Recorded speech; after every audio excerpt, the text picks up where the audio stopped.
Et on est parti. Donc, bonjour tout le monde, bienvenue sur notre rendez-vous hebdomadaire d'atelier cuisine en direct comme d'habitude.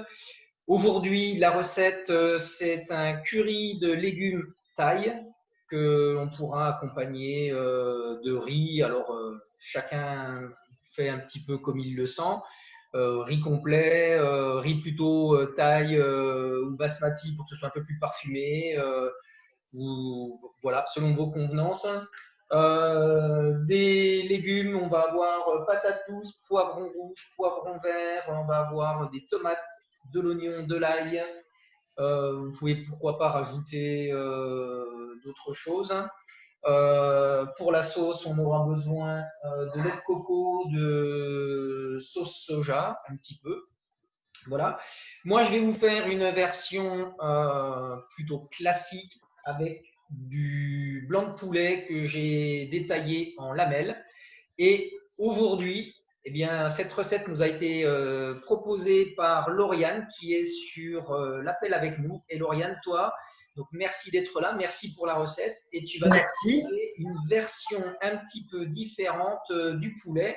Tout Peux-tu à nous fait. expliquer un petit peu quoi et pourquoi? Alors, donc, moi, effectivement, je vais utiliser une version différente du poulet puisque je ne mange pas de viande. Je suis végane. Donc, à la place, effectivement, j'utilise moi des protéines de soja texturées. En fait, c'est ceci, voilà, que j'ai fait réhydrater. Et en fait, ces protéines de soja, au niveau nutritionnel, ça va m'apporter exactement les mêmes choses que la viande. C'est-à-dire que je vais avoir toutes les vitamines, tous les minéraux. La différence par rapport à la viande, c'est qu'il n'y a pas de cholestérol, il n'y a pas d'acide gras, il n'y a pas de mauvaise graisse dans les protéines de soja. Au-delà du fait que ça soit version végétale et pas version animale. Voilà, il y a aussi des différences de produits. Donc moi, c'est un produit que j'utilise régulièrement dans mon alimentation et c'est ce qui va me servir à moi de poulet. D'accord. Voilà. Donc, tu nous as montré tout à l'heure, peut-être tu peux nous remontrer. Tu utilises donc du soja. Voilà. Donc en fait, c'est ça quand c'est réhydraté. Et quand je vais prendre ma boîte. Elle est là. Alors, ça se présente en fait sous cette forme. C'est complètement déshydraté. C'est du soja déshydraté. Et D'accord. puis, donc, c'est pour ça qu'il faut que je le fasse réhydrater à chaque fois dans un bouillon. Donc après, aujourd'hui, j'utilise un bouillon de miso. Mais selon mes recettes, je vais utiliser un bouillon de légumes. Je vais utiliser voilà, d'autres choses différentes.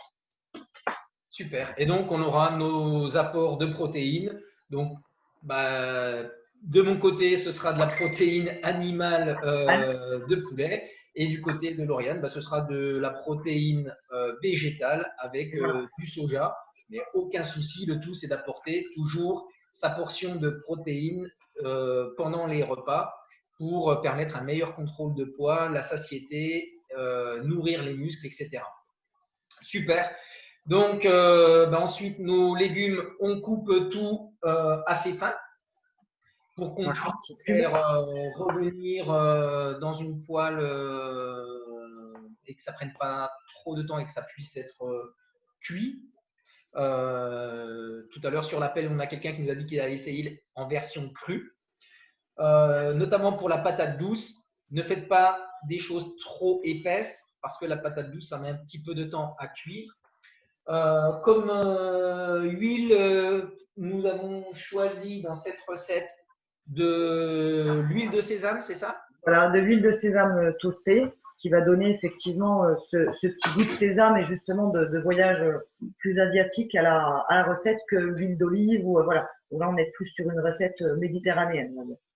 Tout à fait, super. Donc voilà, ça c'est pour le goût, hein, c'est comme pour le riz.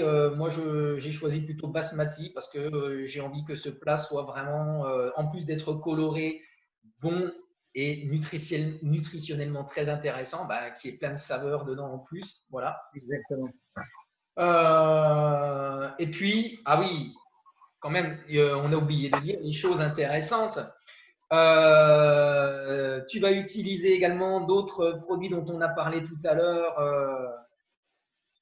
le beurre de cacahuète, non, il me semble? Voilà, le beurre de cacahuète. Donc, j'utilise effectivement le beurre de cacahuète dans cette recette. Donc, il va y avoir plein de saveurs. Il va y avoir du beurre de cacahuète dans les légumes.